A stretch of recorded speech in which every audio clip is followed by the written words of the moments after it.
Hello, hello, hello, guilty feminists, and welcome, welcome, welcome to the new normal.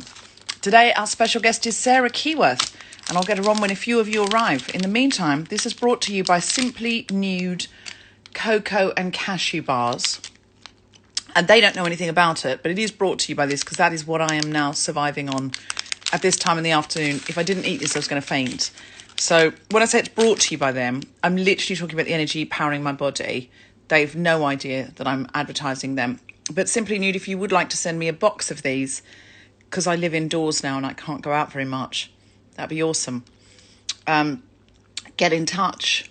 Because, I mean, this is what it's come to now. Nothing I do makes money anymore. So I will accept sponsorship. They're really good. No, they're actually my go-to snack for energy. Again, they know nothing of this. And my hair looks so bad, I'd be surprised if they gave me a sponsorship deal. I think for a sponsorship deal, you have to have good hair. Like, you know how Catherine Ryan has really good hair? I think you have to have Catherine Ryan hair to get sponsorship. She tuned in the other day. Catherine, if you are tuning in today, how are you doing your hair at home? I mean, you're obviously taking more time than I am. I'm just waiting till a few more come on before I bring our guest on. It's also giving me time to eat my Simply Nude Cocoa and Cashew Bar. The new normal, brought to you by Simply Nude. It's not. They don't know anything about it. But I'm hoping they're going to send me some bars because they're so excited that I keep mentioning them and showing this, even though that's probably backwards. This episode of The New Normal is also brought to you by the refreshing taste and caffeinated boost of Diet Coke. They know nothing about this, nothing. Now, I'd love it if Simply Nude, who's a small organic company, just making their way in the world, with everything they've got, if they would send me some bars. I'd love it if Diet Coke would send me like £10,000 because nothing comedians do pays very much anymore. So then that way it's easier to pay people. So if Diet Coke, look, because Diet Coke, let's be honest, how impressed would feminists be if Diet Coke, the drink that powers many feminists, just sent us 10 grand? I mean, they'd be so impressed. And Diet Coke, let's be honest, 10 grand is not a lot of money to you. And we're all still at home ordering, bulk buying Diet Coke. You're not going out of business. If anything, in a crisis like this, in a quarantine, where we have to work through our trauma, Diet Coke, I think your sales are rocketing. So we would like £10,000. I don't have anything of yours. It sounds like I'm threatening you. And I have one of your employees tied up here unless you give us £10,000. But I don't. And I would never do that. I'm a feminist, firstly. Secondly, I'd ask for a lot more if I had someone tied up. It's about time to bring Sarah Keyworth on. You can tell it's the end of the week because some of my content has become a little bit dark. So it's nobody better to join than Sarah Keyworth. Let me see if she's here. She is not. Catherine Bohart is here. Where is Sarah Keyworth? It says go live with Catherine. Let me see if I can go live with Catherine. On. Okay. We're waiting for Catherine to come into view in 3, 2, 1. What am I eating, you ask? I'm eating Simply Nude. I'm not nude, though. I don't have a bra on today. That's the first time I've done the new normal without a bra. Catherine's not come on. Hold on, let me see. Maybe Sarah Keyworth's popping up now. Maybe. Yeah, there she is. Okay. And 5, 4, 3, 1. Here she is. Yes, I want to talk to Deborah for fuck's sake. Welcome, welcome, welcome to the new normal, Sarah Keyworth, wife and lover of Catherine Bohart. She's just been telling me off. I was here listening to you. But you weren't attached. You somehow you hadn't popped up. Well, look, I'm afraid not. Welcome to the new normal, sponsored by. Oh, I've dropped her on the ground now. This isn't good telly, is it? Sponsored by Simply Nude and Diet Coke. Ah, the classic combo. Now, they know nothing about this yet, But what I've asked for, because these guys are small, I've asked for a box of these bars to be delivered to me and ideally you. Very, very powerful snack here. Yes, please, simply. And from Diet Coke, I've asked for £10,000 because they've got all the money. Okay. All and right. so this is a big shout out. If anyone works for Diet Coke and would like to sponsor the new normal to the tune of £10,000, we will be accepting that money. And you know, Sarah Keyworth, I've never done adverts before on the Guild Feminist, have I? No, never. Never. But what was I able to do in the old days? You were able to get paid By leaving the house. Yes, that's right. Leaving the house was that selling tickets to shows. So people came to the show, got the live experience. They bought a ticket for a show. We tried to keep those ticket prices as reasonable as possible, but everyone got the podcast for free. Now people are very sweetly doing Patreon for us. But I am also for the new normal. So I can pay my guests better than we're paying them. And now listen, if I could offer you a box of Simply Nude bars, in addition to the cash, the enormous cash you're getting, you'd be thrilled, right? I'd be absolutely delighted. I've never tried a Simply Nude bar. Oh, you have missed out. It's so good. I might say. Do they have a rivalry with naked bars? Do you know what? I accidentally bought Naked recently. They're good too. But there's something about Simply Nude that's just, it's the right amount of pep for the step. You know what I mean? It's a little bit more tasteful than Naked, isn't it? Yeah, Simply Nude. Yeah. But also Diet Simply Coke. Nude. If Diet Coke would give me £10,000, then just paying the guests and making this operational, paying out brilliant producer Anna who would edit it all and you know, top and tail, paying for it would be so much easier. So Diet Coke, somebody must be watching this who knows someone who works for Diet Coke. Think of the press that they would get if they gave £10,000 to feminists. Exactly. Think about the amount of feminists that are run on Diet Coke. I drink a Diet Coke every day. That's what I'm saying. I drink. You can have that as a quote. Sarah Keyworth, I drink a Diet Coke every day. I'm going to put it on my Edinburgh poster. Please. But I think it's. I mean, we probably shouldn't drink as much Diet Coke as we do. If we're me, one a day is probably fine. I drink too much, but if Diet Coke sponsor me to the tune of £10,000, I won't say that again. I'll say I drink the right amount, which is 5 cans a day, because that's who I've become, Sarah.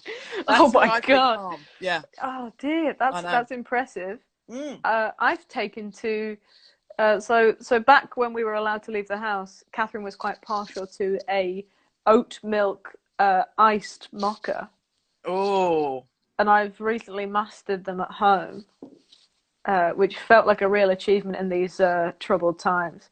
I use a cocktail shaker, which feels very fancy in the morning. Do you stand there? Do you put on a dinner jacket just over your pajamas just to shake the cocktail like you're Don Draper? Do you know what? I should do that. I did dress up as a hipster the other day when I was making actual cocktails, like boozy cocktails. I would be open to seeing the two of you do some Mad Men role play, Don Draper and Betty Draper. I'd be open to that. Or she could be Joan Holloway, actually. She could be a good Joan. That feels like a fetish that a lot of people would be into, I think. I feel like the funny thing would be you and her being Don and taking the piss out of Don and Betty. But the sexy thing would be she's Joan and you're Roger. Okay, you've lost me now because I don't watch enough of Mad I'd pay Men. a different amount of money to see both of those. One would be comedy, one would be erotic. Is this wrong? Have I Me Too'd you so early in the new normal? What's awful is that we would make so much more money for the erotic one. But at this stage of our lives, I think we would be up for it. It's not awful. It's awful given that we have chosen to be comedians. Yeah, well, that's the only awful part. You've made a poor choice. That's the depressing Women are free part. to commodify their bodies. Yeah. And, I'm tempted to get into feet stuff. Well, do you know what? I've thought of that because that doesn't feel that erotic to me. No. And I get my feet out a lot in public. I've got them out right now. Do you want to see? Go on. Okay, I don't want to turn the camera because I might cut you off. Yours. I don't know. How do you turn the camera around on this? I don't think you wait. I've done it. Okay, I've worked it out. Okay, that's my sofa down to the feet. But lovely. One of my, is it though? Because one of my feet is a bit swollen at the moment. They're normally more elegant than that. I did something to it. I love that you've got your toes pointed. Yeah, well, I'm trying to. Firstly, I'm doing feminist dance at the moment, and secondly, if anyone can screenshot this, we'd be grateful because this may be earning money, and we're comfortable with it. Can you see how that's swollen? That looks terrible. It's we're losing viewers by the minute. No one is paying to see my feet at the moment because they are a bit weirdly. One of them's damaged. Your feet, yes, your feet are hot. You've got harder feet than me. It's not. We've gone on for the wrong foot. We have. Now I'm a bit jealous. So my first question to you, Sarah Keyworth, is how the hell are you? There are standard questions on this. Sometimes we jump about a bit because you know. I think. Oh, I've just accidentally shown you my Helmut Newton in the background. Ooh, I don't think it's a very feminist photo, but I framed it years ago, and I still love it.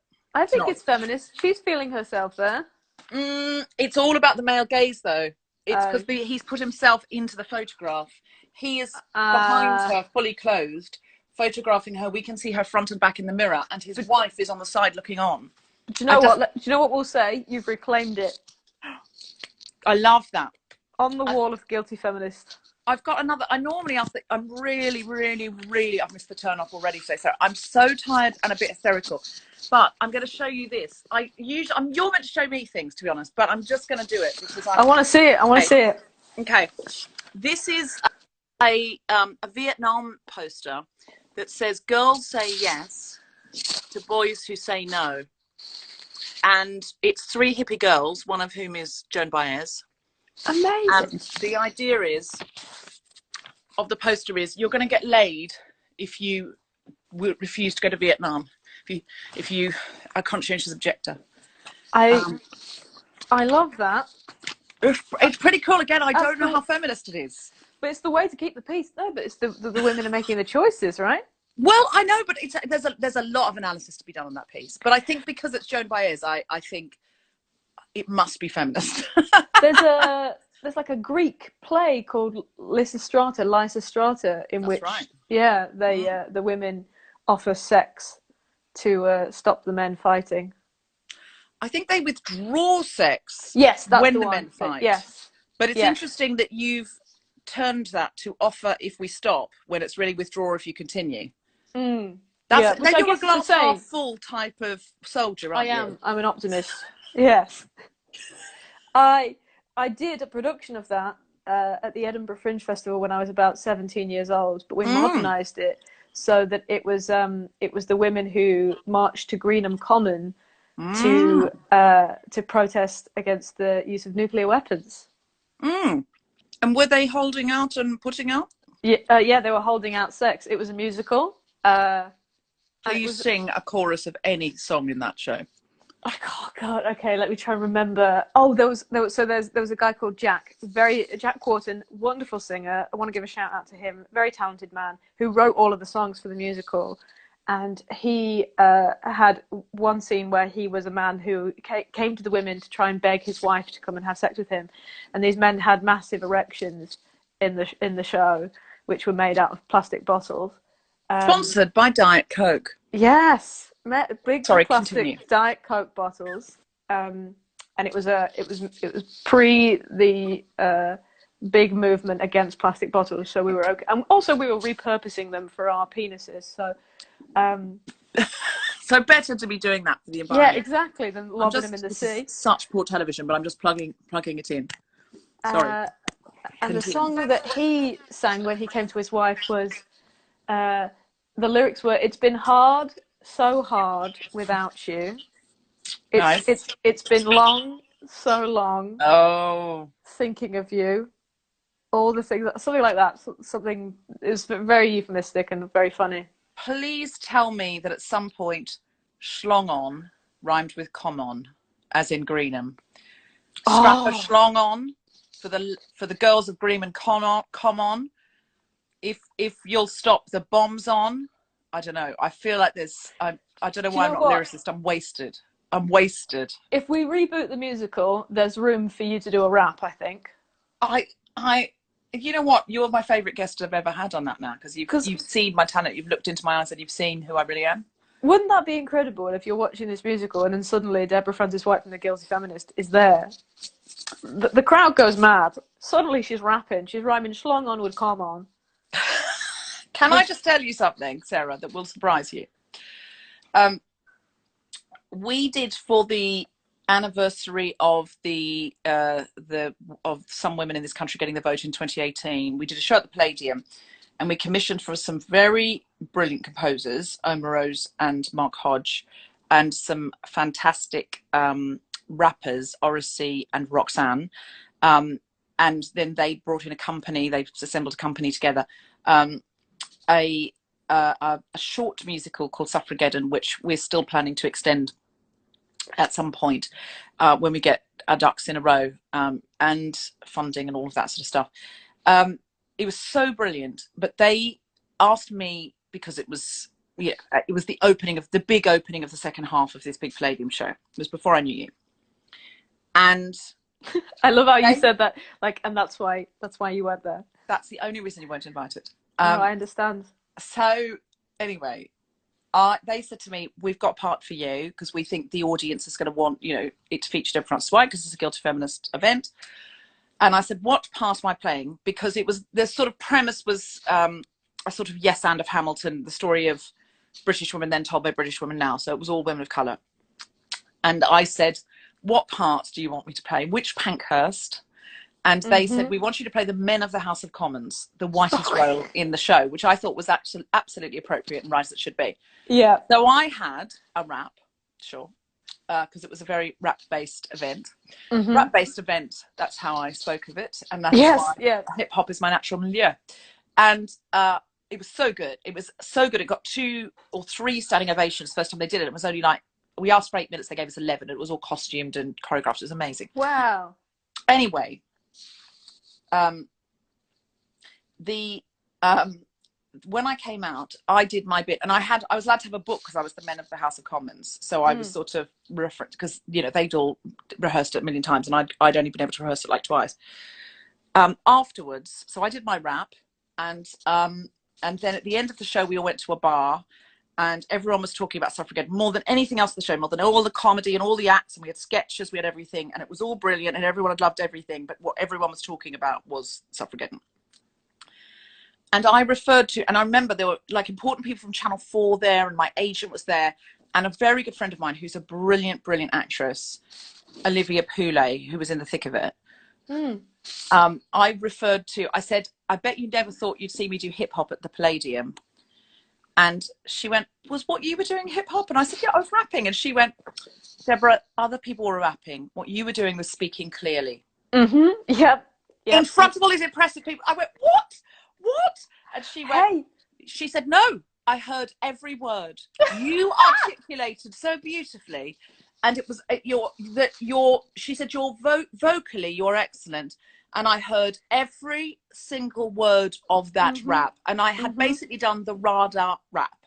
Yeah. Every single word was heard. But she said, you weren't rapping, were you? You were speaking clearly.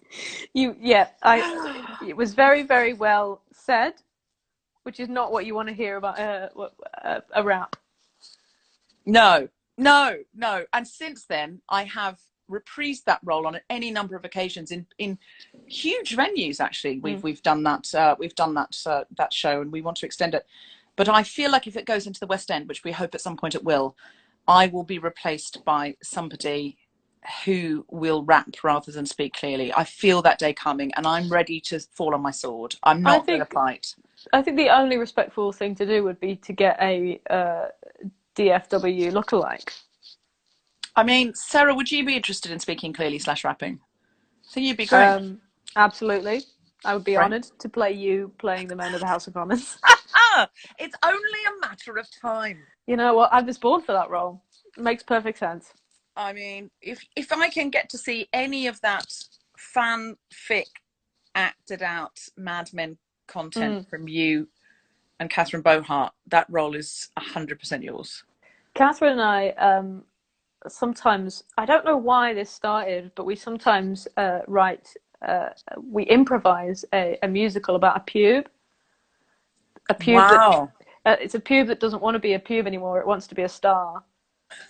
And it's called The Pubesicle. No. And Catherine is the lead character called Ginger. And I'm like a rough, bad pube called Spike. Wow. Yeah. Is this in any way based on you and Catherine in real life? Just I notice her hair is auburn. Yes, yeah. No, I think it might be slightly inspired by true events. I'm not really sure where Spike comes into my life, but I feel like you absolutely could be nicknamed Spike. it could be a Spike, I think. Yeah. But it's very much a work in progress, and I don't want to say too much because No. you don't want to spoil it. Well, also, you don't want someone to steal the idea. You've already put this out on Instagram Live. It's probably already gone. Someone's doing it. Yeah, someone's making the pubesicle, and you know what? Yeah. Good luck to him. Wow. Do you know who also? Oh, go on. Sorry.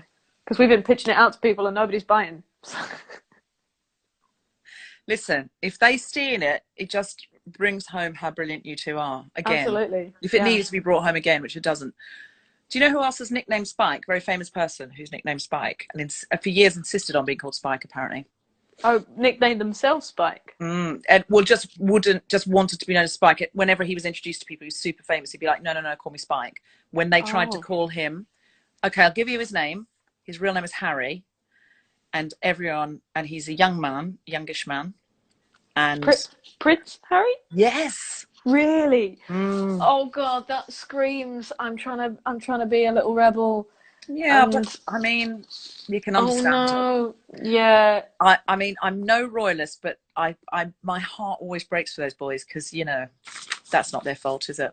No, God, but it's just He's got all the power in the country, and it didn't catch on. He didn't put it out on social media. It was just for people who met him at parties, so he didn't feel so royal, I think. Oh, God. Spike. That's not good. I don't know. Maybe it was an army nickname. Maybe. If you were in the army, what would your nickname be?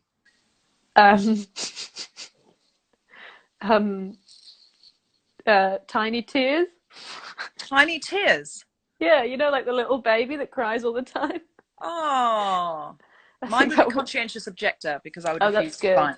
Yeah. I'd be crying behind you, like.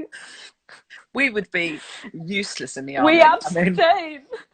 Someone's here has just suggested private parts. Oh. As an army nickname, private parts. That's good. Very nice. Yeah, it's good. Yeah. I always remember there was a character on MASH once, the sitcom about so some people don't know anymore because you're too young, about Korea and the medical unit of Korea, and there was a character in it called Major Stoner, which was a fantastic joke, but apparently lost on a lot of people who were middle America.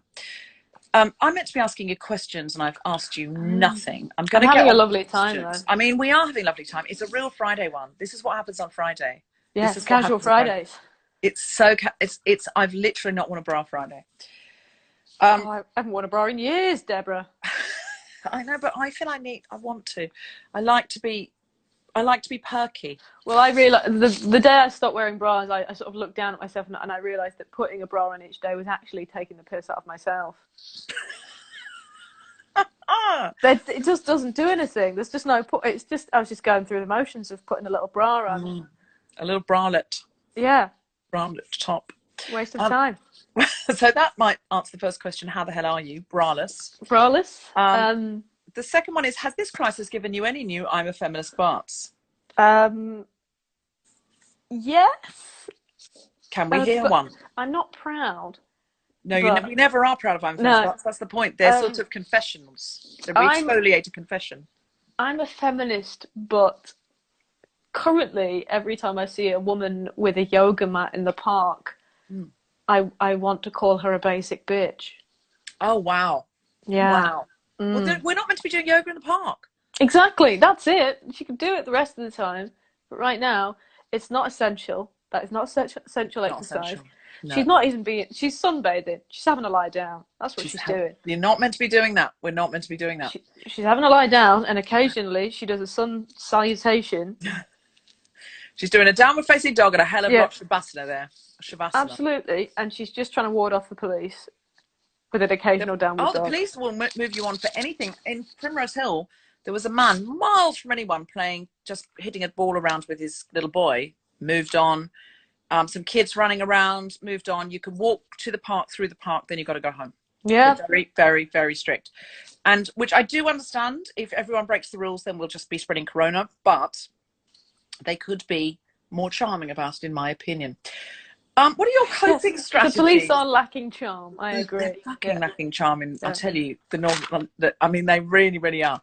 Remember That's the good old days when they used to, ever been they said. used to whistle with their hands behind their backs and twirl their batons. I am so sorry. I'm so sorry. It's the whitest sentence anyone's ever said. The police lack charm. We apologise. Just wish they could be slightly more flamboyant. We know. That's not okay. What are your coping strategies to be emotionally and mentally stable during this difficult time, if any? You don't have to be emotionally or mentally stable, but do you have any strategies that help you if you do not wish to feel off kilter, and you are? I'm feeling very fortunate, and I think that is a very important thing, is to just take a little bit stock of Brené Brown.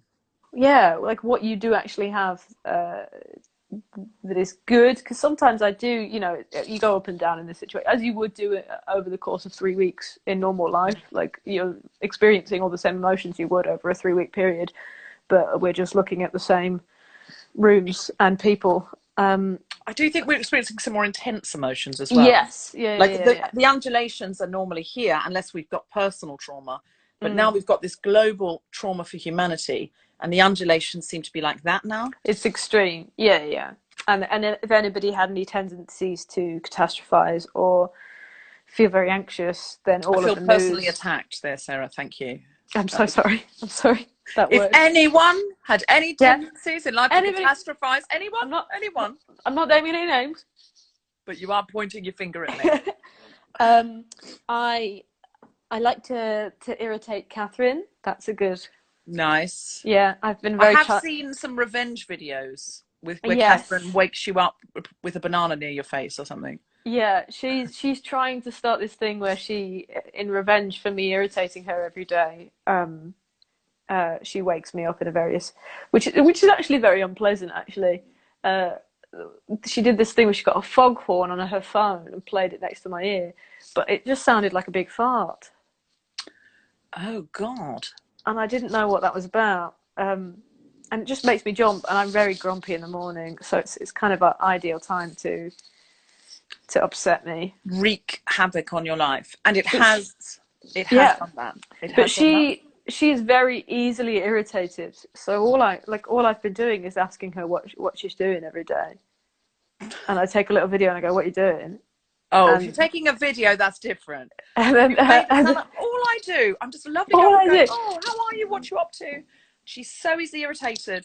If Tom came up to me with a video going, "What are you doing? What are you doing?" Yeah, like video surveillance, I would knock it out of his hand. Exactly. The first time I did it, I was at my desk and I was bored, and I said, "Oh, what are you doing?" Because she was behind me. She was like, "Oh, just do some work," and it was the most perfect example of our relationship.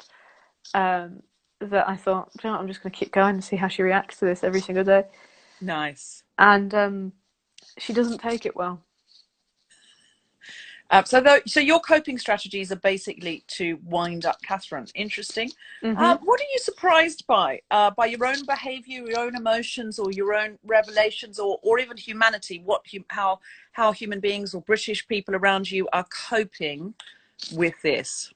I keep saying this because, and it's not the most sort of relatable thing, but somebody asked me how my friends were coping, and I'm really, really proud of how the people I know who are comedians, who all lost their work in the space of about 5 days, there was no sort of period of panic. And for a group of people who are quite susceptible to mental health problems and anxiety and depression, the comedy industry really sort of rallied and got very creative about how they were going to keep going, being in their own homes. And so that really, it surprised me, and I'm really proud of everybody.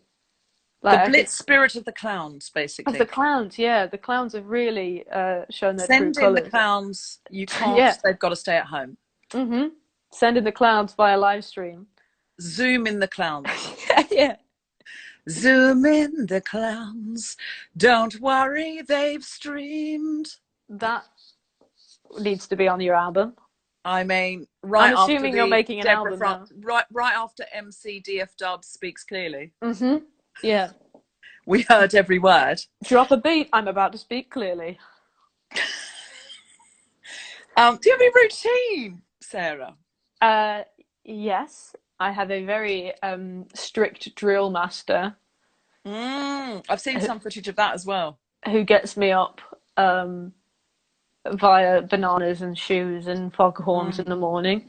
And yeah, we try to work in the morning, and then we'll do some exercise, and then we'll do a bit more work, and then we'll go for a walk. And yeah, during the weeks, we try to keep a routine, just because otherwise, like, you'd kind of lose your mind a little bit, wouldn't you?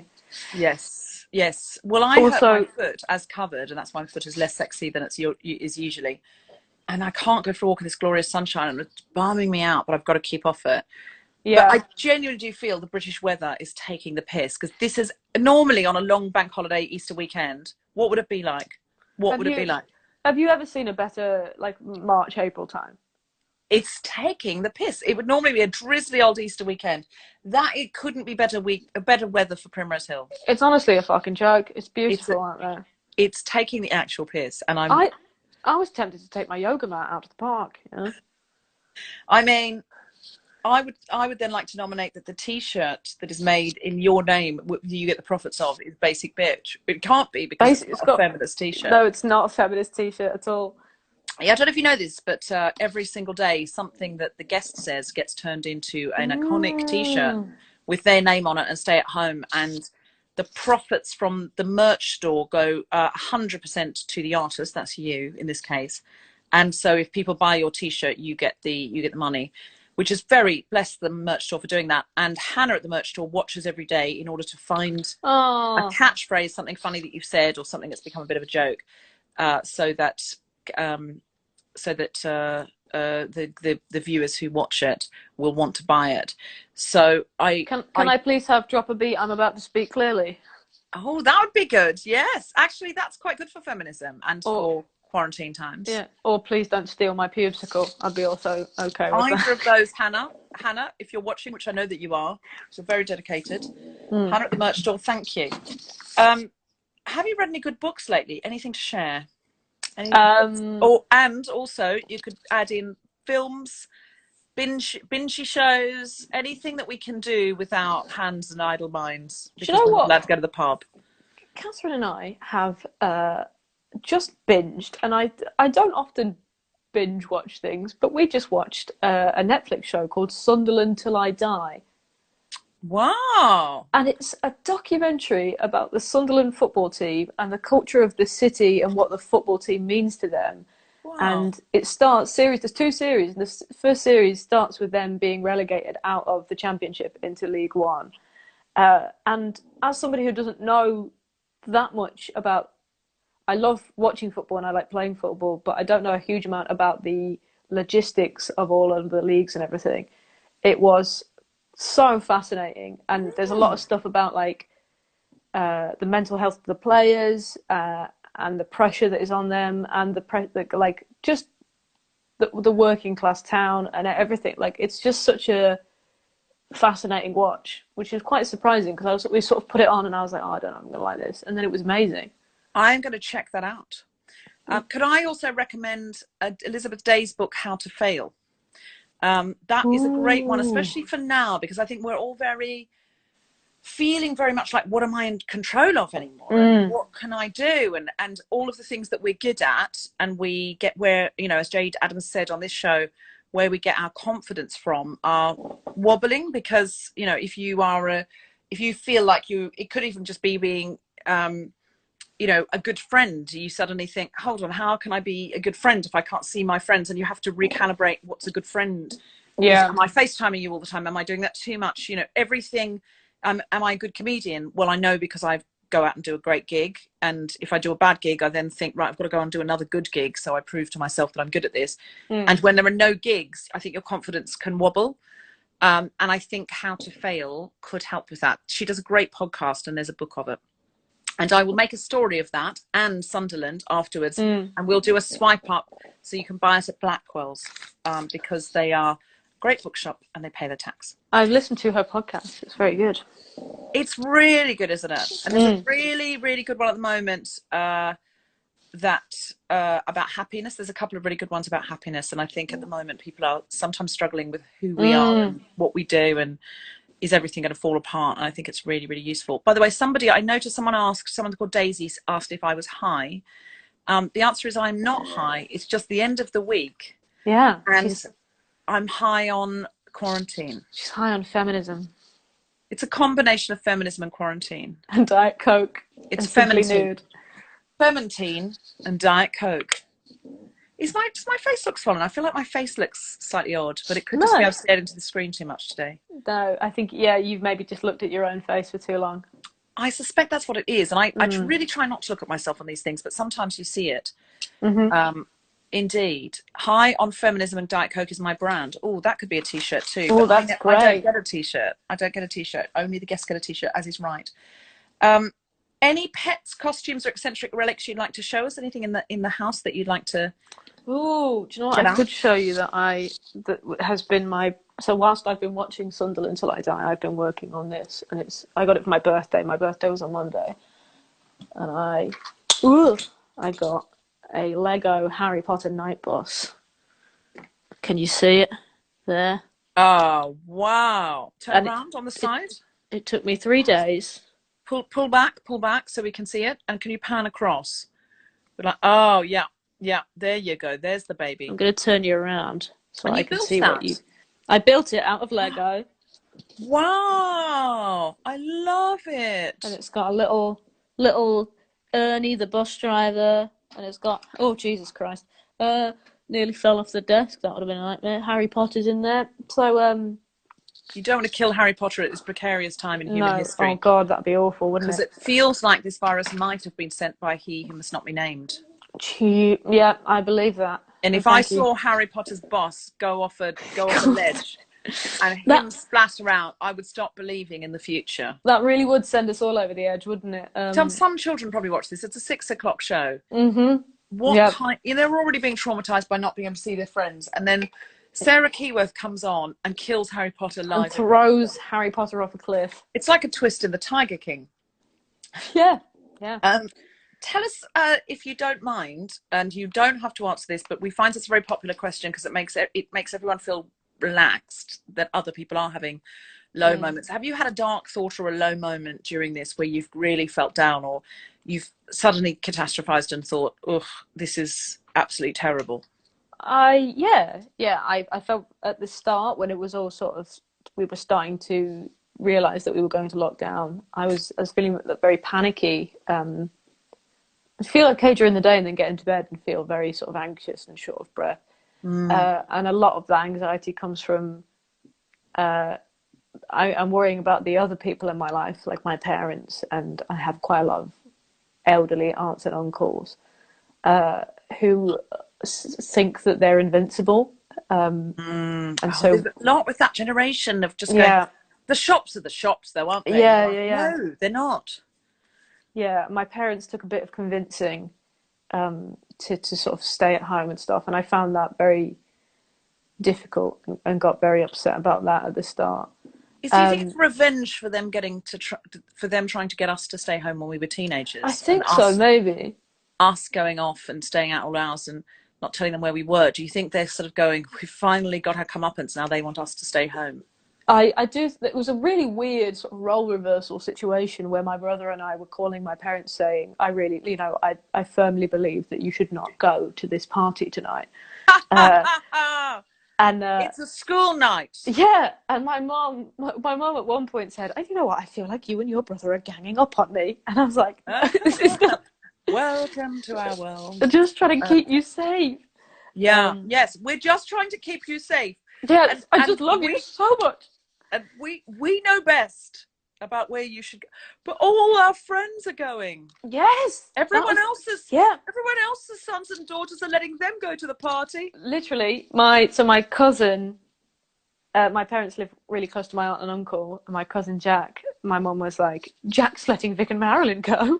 And my God. It is so the role reversal. I was like, well, if Jack let Vic and Marilyn jump off a cliff, would you do it?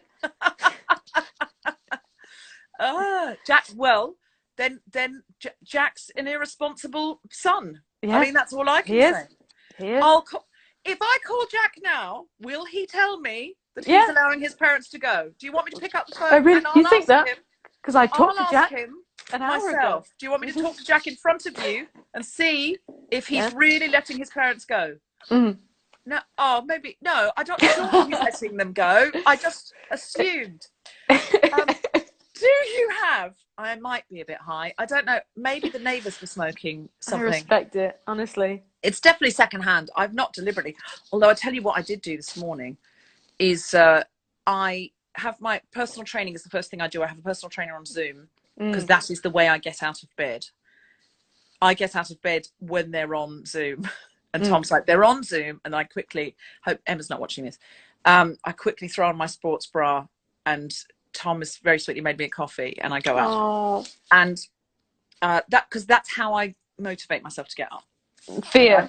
And then I've done an hour and like I've made an appointment with someone. I've done an hour and then I need to have a shower. And then I might as well get dressed and, you know, all of that. That is my, you know what you kind of can do and can't do. And this morning I needed to take my hay fever pill at the beginning of the class.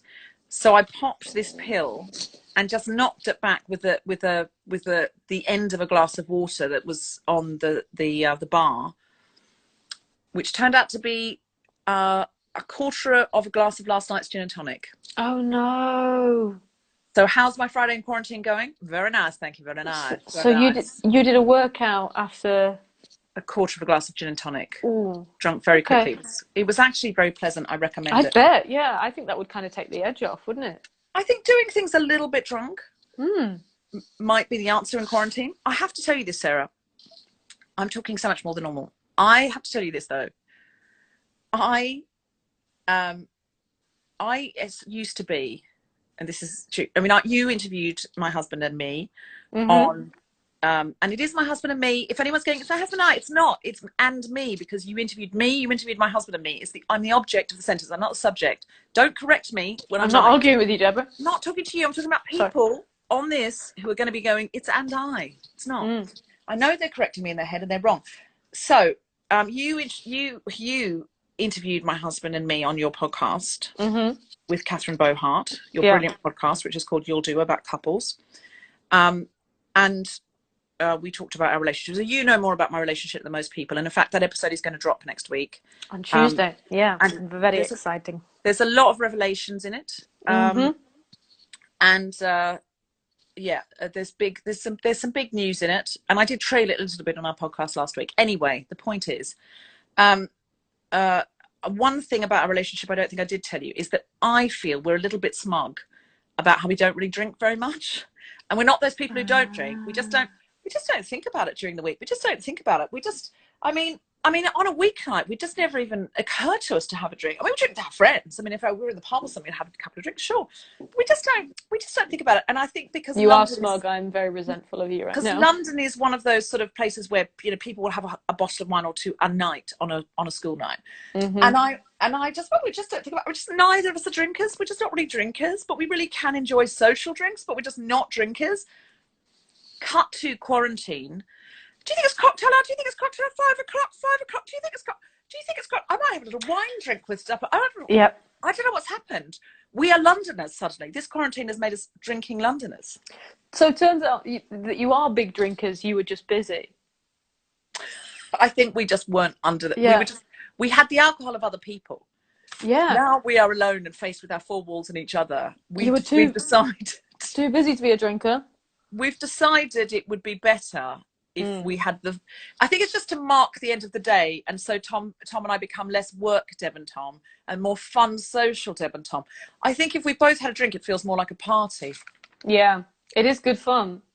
We've been trying not to drink Monday to Thursday, which has worked quite well, apart from the fact that Thursday comes and we use the NHS clap to ring in our drinking. So we go out and we do our clap, and then we slam the window shut and go, and consequently it means that we get absolutely battered on a Thursday night. I think that means nurses are allowed to drink after work, unless you have been nursing, doctoring or orderlying or ambulancing, I don't really think that that clap is for you to have a drink. I mean, you can do, but it should be adjacent. There should be no cause and effect in your mind. But it's almost like a Pavlovian dog thing now, where I hear the clapping outside and I think, oh, you get the corkscrew ready. I need a glass of wine. Have you adopted a medic's pet yet? Because Catherine told us you were going to do a medic's pet scheme. Not yet. They've been in touch because they need to verify that we are actual human beings, and not, as opposed to dogs who want to adopt another dog. Yeah, or like big dog black holes that will just take the dog and yeah.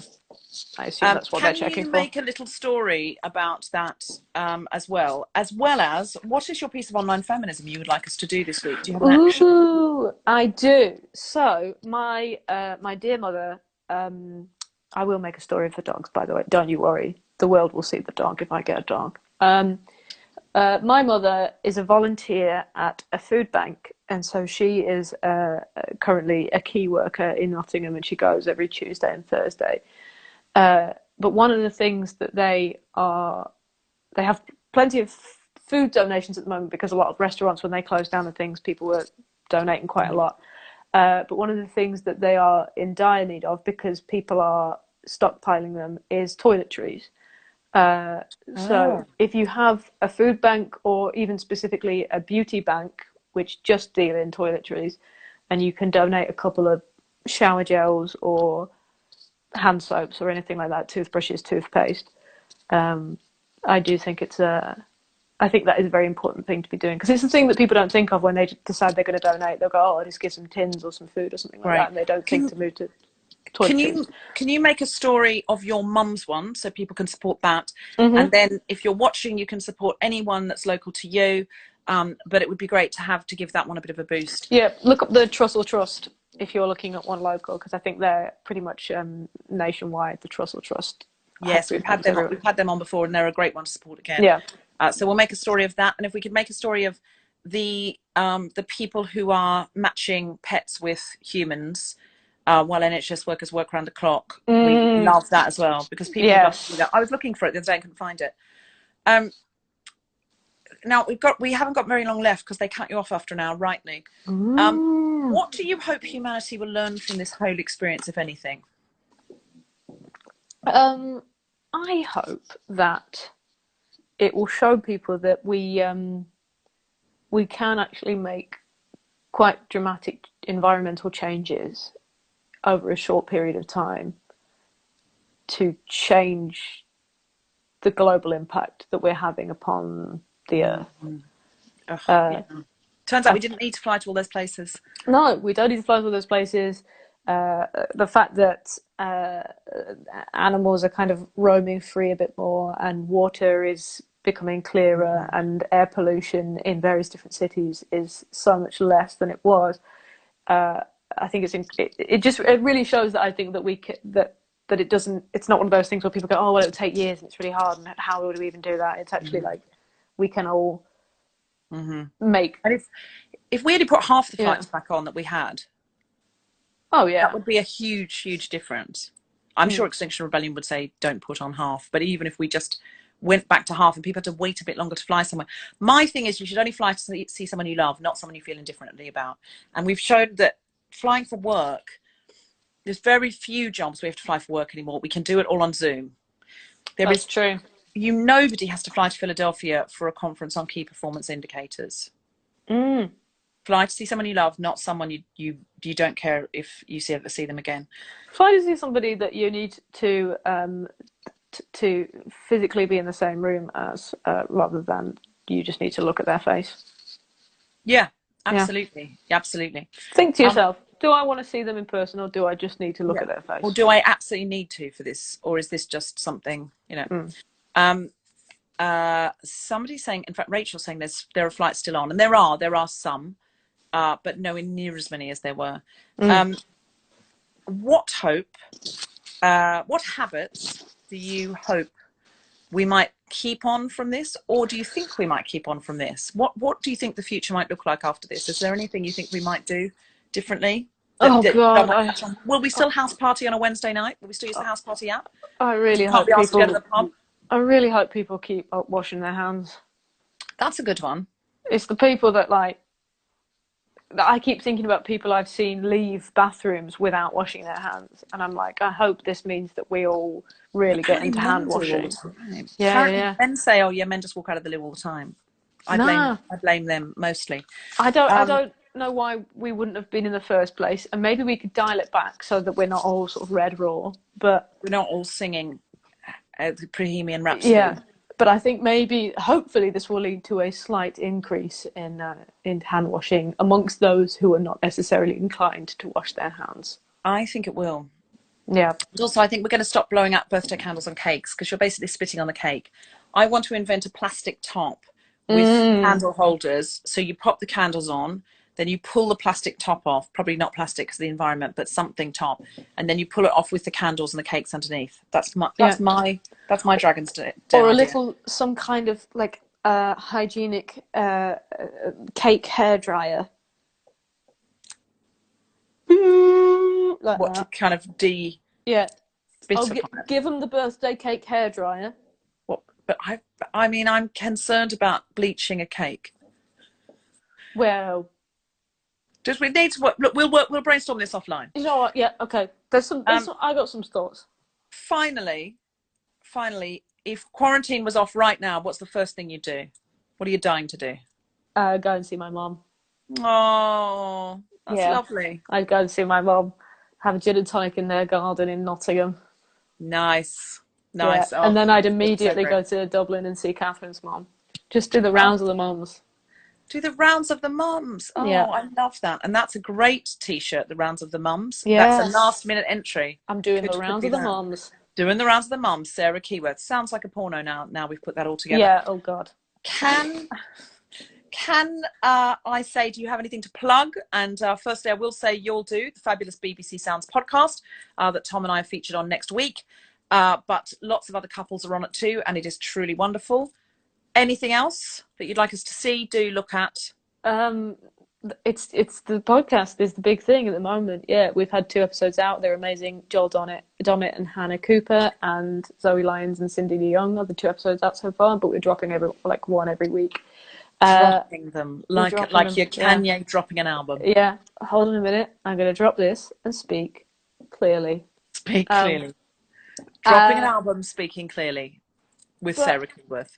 I guess the thing that I'd like to plug is me in 2021. Oh, God. I don't know what I'm going to be doing. Is this a Matthew McConaughey speech? My hero is me in 5 years' time. Yeah, exactly. You have got a bit of a Matthew McConaughey vibe around you. I'm plugging future Sarah. Because I'm not always going to be stuck in this house. That you heard it here first. What a scoop. Sarah Keyworth, you've been absolutely fantastic. Look out for her T-shirt. All of the other fabulous slogan T-shirts are currently up on the merch store. If you go to guiltyfeminist.com and you click through to our merch, you'll be able to see them all there. All of the profit goes to the acts who are stuck in their houses and can't gig. So please buy them if you have any spare cash. Amplify the new normal if you don't have any spare cash.